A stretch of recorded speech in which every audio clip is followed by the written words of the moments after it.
Hi students, मैं अमित कुमार जायसवाल। आज आप लोगों के सामने केमिस्ट्री की यूनिट 5 का ही लेक्चर नंबर 6 लेके आपके सामने आए हैं।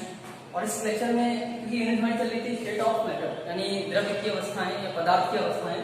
और इसमें हमने 5 लेक्चर पढ़ लिए थे, जिसमें बायल नियम, चार्ल्स नियम और आदर्श गैस समीकरण आदि के बारे में हमने पढ़ा। आज का हमारा टॉपिक है लेक्चर नंबर 6, जिसको कहते हैं डाल्टन का आंशिक दाब का नियम, Dalton's law of partial pressure. Partial मतलब आंशिक, यानी थोड़ा सा। तो क्या है इसके बारे में हम जानेंगे, लेकिन उससे पहले हम आज पढ़ेंगे थोड़ा सा मोलर आयतन। मोलर आयतन क्या होता है उसके बारे में ध्यान दीजिएगा। क्या होता है मोलर आयतन, और इसके बारे में हम ध्यान देंगे। तो क्या होता है इसके बारे में समझते हैं। निश्चित ताप तथा दाब की परिस्थिति में गैस या आदर्श गैस कह सकते हैं, आदर्श गैस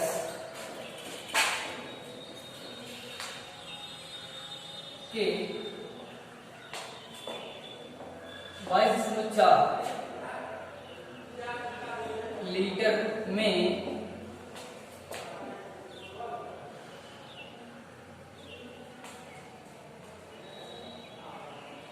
1 मोल अणु उपस्थित होते हैं,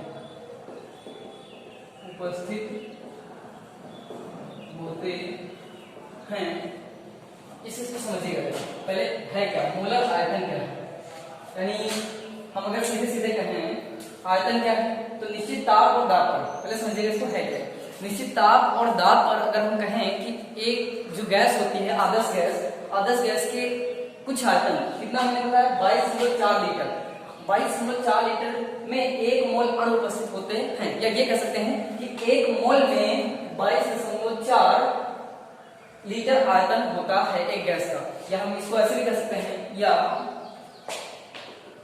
1 मोल में 22.4 लीटर गैस, 1 मोल अणु हो गए, 1 मोल में 22.4 लीटर गैस आदर्श गैस होती है। इसको सीधे से कर सकते हैं, यानी हम कह सकते हैं कि अगर किसी आदर्श गैस को ले लें, अगर किसी एक आदर्श गैस का मोल, यानी 1 मोल बराबर हो जाएगा, सीधे सीधे हम कह सकते हैं इसको, और 1 mole is equal to 22.4 litre. ये हम सीधे कह सकते हैं। यानी कहने का मतलब क्या है कि निश्चित ताप और दाब की परिस्थिति में ना ताप बदला जाए ना दाब बदला जाए। अगर ऐसे में हम एक आदर्श गैस को देखें कि उसके 1 मोल में कितने अणु उपस्थित होते हैं, तो 22.4 लीटर आयतन होगा उसका। आयतन कितना होगा तो आपसे पूछा जाए तो 22.4 लीटर। और अगर यहीं पर पूछा जाए कि अणु कितने होते हैं, तो आपको पता है 1 मोल में कितने अणु होते हैं, तो 6.022 into 10⁻23 ये 1 मोल का मान होता है। ये बराबर होता है 1 मोल के, जो कि आप पढ़ चुके हो पहले ही।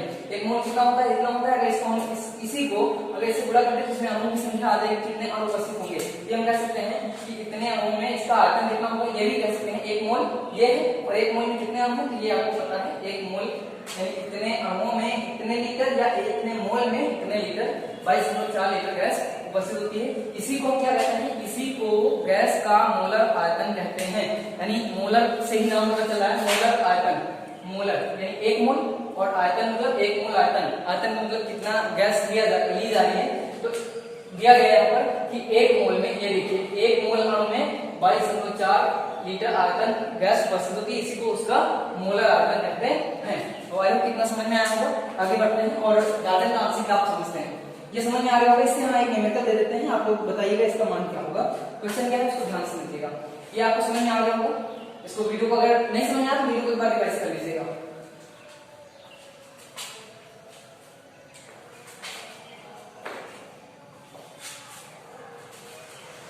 आगे हम बात करें, क्वेश्चन है एसटीपी पर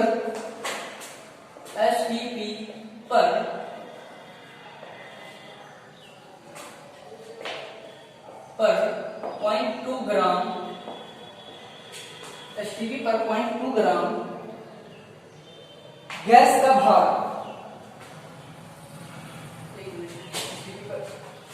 क्वेश्चन गैस को ध्यान समझिएगा पहले, एसटीपी पर 100 ml, ml मतलब मिलीलीटर, 100 ml गैस का भार 0.2 ग्राम है। गैस का भार ज्ञात कीजिए, ये दिया है। तो एसटीपी पर मैंने बता दिया था, एसटीपी क्या होती है, स्टैंडर्ड टेम्परेचर प्रेशर, मानक ताप दाब। तो क्या होता है अगर हम यहाँ पे बात करें तो इसका आयतन कितना है, आयतन आपको पता है, आयतन बराबर 100 ml है। और यहाँ पे अगर हम इसको चाहें बदलना चाहें तो उसको बटे 1000 कर देंगे तो ये बदल जाएगा लीटर में, आपको पता है, तो इसको आप लोग करते रहिएगा। आगे अगर हम बात करें भार कितना है, यानी जो इस्तेमाल है वो बराबर कितना है, 0.2 ग्राम है। 0.2 ग्राम हमें ज्ञात करना है, स्मॉल एन पदार्थ का अणुभार ज्ञात करना है, अणुभार में नहीं पता है। तो सूत्र क्या हो जाएगा, अब यहाँ समझिएगा, ये हो जाएगा पदार्थ का भार बटे आयतन। अगर हमें अणुभार ज्ञात करना है, गैस का अणुभार बराबर पदार्थ का भार, पदार्थ का या गैस का भार कह सकते हैं, गैस का भार बटे गैस का आयतन, और किसमें होगा, लीटर में होगा, ये आपको पता है। आगे अगर मान लेते हैं तो क्या आ जाएगा, और गुणे हो जाएगा 22.4 लीटर। ये आपको ध्यान रखना है, 22.4 लीटर, ये जरूर रखना पड़ेगा। गैस का भार गुणे इसका इतना, जितना 1 मोल का आयतन होता है 10 गैस का, बटे आयतन 1 लीटर में जितनी दी गई है, ये आयतन यहाँ का होता है, ये वाला। इसको देखते हैं, तो भार कितना दिया गया, 0.2 अपान आयतन कितना दिया है, 100 दिया है। अगर इसको हम बटे 1000 लिखेंगे तो ये ऐसे हो जाएगा, इसको हम ले जाएंगे तो ऊपर जाएगा, ये कहाँ जाएगा, ये गुणे 1000 यहाँ आ जाएगा। तो और गुणे यहाँ पे 22.4। अगर हम इसको कैलकुलेट कर रहे हैं तो ये गुणा कितना आएगा, पॉइंट से पॉइंट काट भी सकते हैं, 0 से 0 काट देते हैं पहले, बचा कितना, इसका गुणा हो जाएगा 2 हो जाएगा, इसका सीधे से गुणा हो जाएगा, यानी इस 0 से ये पॉइंट कैंसिल हो जाएगा। आपको पता होना चाहिए, यहाँ पे पॉइंट लगा हुआ है, आपको काट दीजिएगा, इस वाले 0 से ये पॉइंट क्या हो जाएगा, कट जाएगा, और बचा ऊपर 2 है और नीचे 22.4 है। इसको अगर लिखेंगे तो 2 गुणे 22.4 लीटर, लीटर नहीं होगा, ये भार आ जाएगा, ये इसका लीटर का मान रहेगा। ये कितना आ जाएगा, ये आ जाएगा 44.8, ये हो जाएगा इसका अणुभार। ये जो गैस का अणुभार होगा वो अणुभार आपके सामने आ गया है, ये आपका आंसर हो जाएगा। अगला पॉइंट हमारा हो जाएगा, ये क्वेश्चन था आपका इसी से रिलेटेड, अगर हम बात करें मोल गैस आयतन से। दूसरा हमारा क्या हो जाएगा, इसके बारे में ध्यान दीजिएगा। मेन हमारा टॉपिक क्या है, डाल्टन का आंशिक दाब नियम। तो ध्यान दीजिएगा डाल्टन का आंशिक दाब नियम होता है, इसके बारे में जानकारी करते हैं थोड़ा सा, और आंशिक दाब के नियम के बारे में पढ़ते हैं। तो इन्होंने अपने डाल्टन ने जो अपना नियम दिया क्या होता है, इसके बारे में ध्यान दीजिएगा। डाल्टन का आंशिक दाब नियम,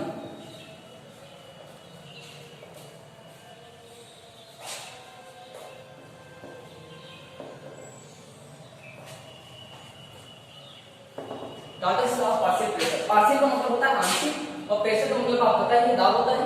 और नियम लॉस डाल्टन का मतलब डाल्टन ने जो दिया, कब दिया था इसको, तो इसको दिया 1801 में। 1801 में इन्होंने दिया, लेकिन क्या होता है, तो इन्होंने बताया सामान्य ताप और दाब पर अगर कोई गैस जिसका कि आयतन तो भिन्न होता है, उससे हमें कुछ मतलब नहीं है। कहने का मतलब क्या है, इसको ये समझिएगा।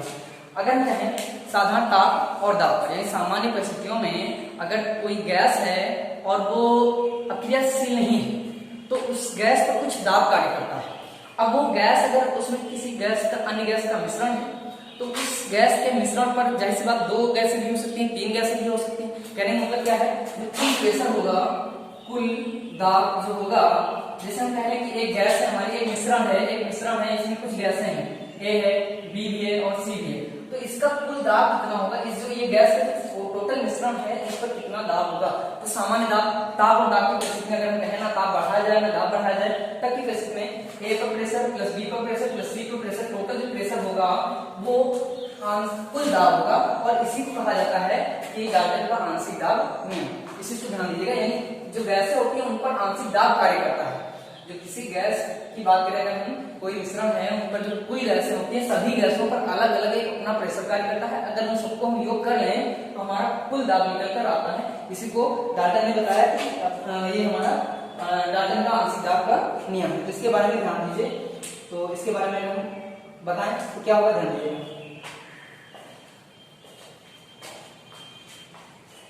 इसको समझिएगा अच्छे से।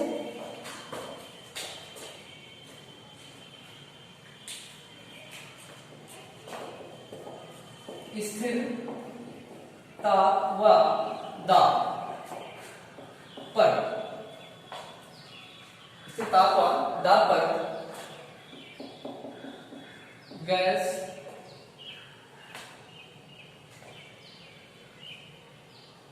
के, स्थिर ताप व दाब पर गैस के घटक गैसों, घटक गैसों को हम बताएंगे जिससे पूरी गैस बनी हुई है। घटक गैसों के आंशिक दाब का योग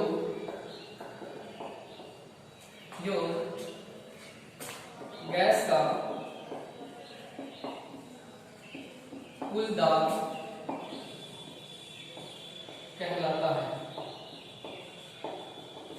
इसको समझिएगा। स्थिर ताप व दाब पर गैस के घटक गैसों के आंशिक दाब का योग गैस का कुल दाब कहलाता है। इसी को समझिएगा। जैसे हम कहें P हम ले लेते हैं, कैपिटल P हमारे, अब देखिएगा यहाँ पर एक हमारा पात्र है, इसको बनाना नहीं है, इसे समझना है। इसमें कुछ गैसें भरी हुई है।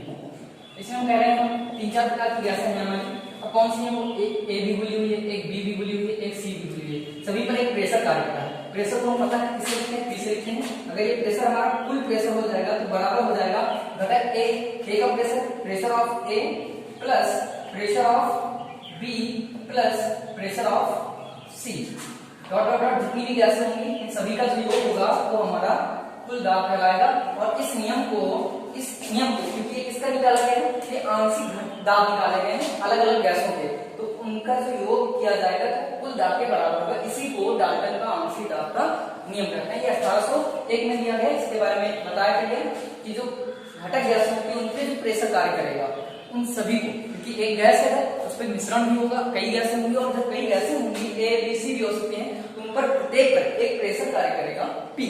और उस P को हमने पहले को मान लिया P है, दूसरी गैस पर PV और तीसरी C गैस है, उसको क्या किया है PC है।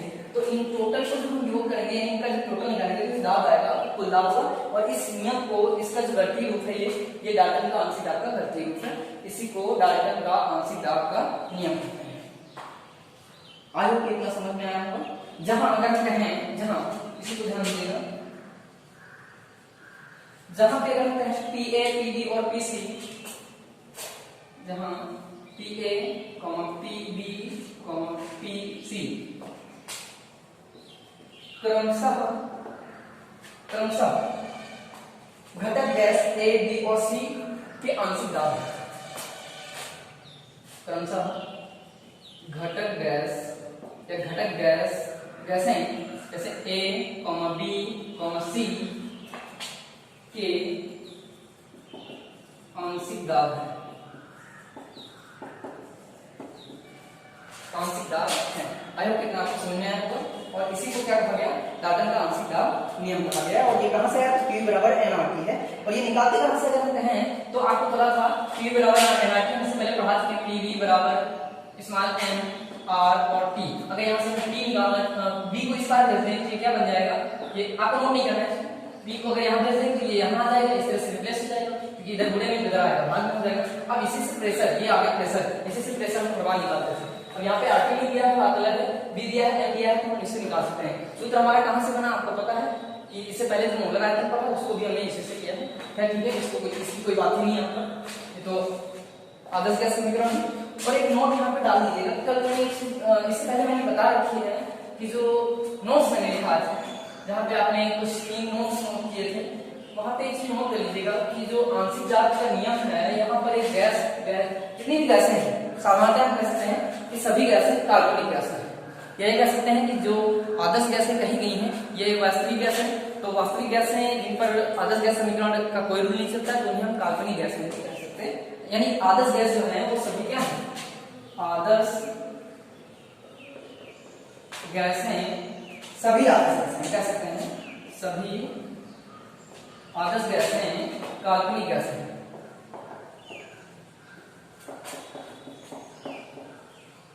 काल्पनिक गैस है, यानी ऐसी कोई गैस ही नहीं है, ऐसी कोई गैस ही नहीं है जो आदर्श गैस हो, यानी जो आदर्श गैस के नियम का पालन करे। यानी जितनी वास्तविक गैस है वो विचलन प्रदर्शित करेगी, मैंने इससे पहले भी लिखा, सेंस वही है, आपको समझना है थोड़ा सा। आगे बात करते हैं, तो इसके बाद हमारा अगला पॉइंट क्या हो जाएगा, इसे भी अगर चाहे तो आपको न्यूमेरिकल दे सकते हैं, न्यूमेरिकल आप लोग चाहे तो नोट कर लीजिएगा और इसको बताइएगा। क्वेश्चन क्या है इसके बारे में आपको नोट करके हमें बताना है। क्वेश्चन है,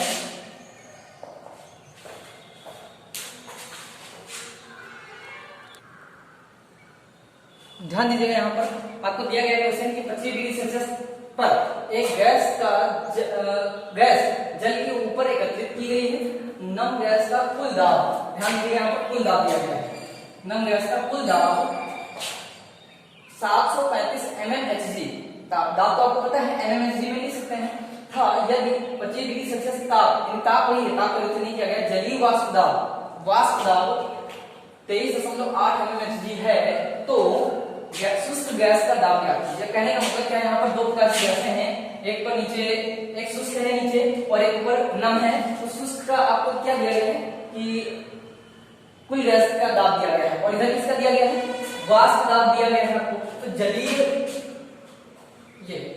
जलीय वाष्प दाब दिया गया है, शुष्क गैस का दाब आपको ज्ञात करना है, ये चीज ध्यान रखिएगा।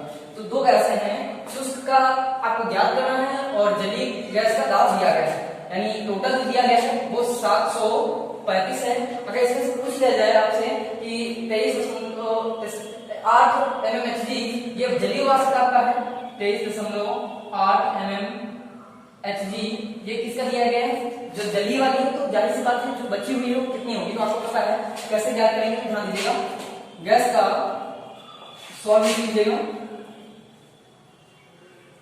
सॉल्व गैस का कुल दाब बराबर, कुल दाब P कह सकते हैं, बराबर जो घटक गैस है शुष्क गैस, चलिए पहले जलीय दिया गया, जलीय गैस का दाब प्लस, इसको मिटा देना, शुष्क गैस का दाब, ये दिया गया, तो आपको P यानी इसको हम A मान लेंगे, प्रेशर P A और प्लस प्रेशर P B, तो इसको आपको दिया गया, यहाँ पे P क्या दिया गया है, P हमारा दिया गया है, P बराबर दिया गया है, तो कितना है 735, और PA जो दिया गया है जलीय गैस का वो 23.8 है, PA जो दिया गया है वो 23.8 mmHg, मात्रा ये भी याद रखिएगा mmHg, तो जैसे बात पीवी ज्ञात करना है, पी बराबर क्वेश्चन मार्क, आप लोग इसको ज्ञात करके हमें बता दीजिएगा। और आज के लिए यहाँ तक के सफर, और इसके बाद फिर अगला टॉपिक हम इसी के साथ में आगे बढ़ेंगे और बताएंगे कि क्या होगा। तब तक के लिए वीडियो को देखते रहिए और लाइक सब्सक्राइब करते रहिए, चैनल को भी सब्सक्राइब करते रहिए, और जो पीछे की रिसेंट वीडियोस दी गई हैं उनको भी देखते रहिए और अपना जो सिलेबस है उसको मेंटेन करते रहिए। Thank you.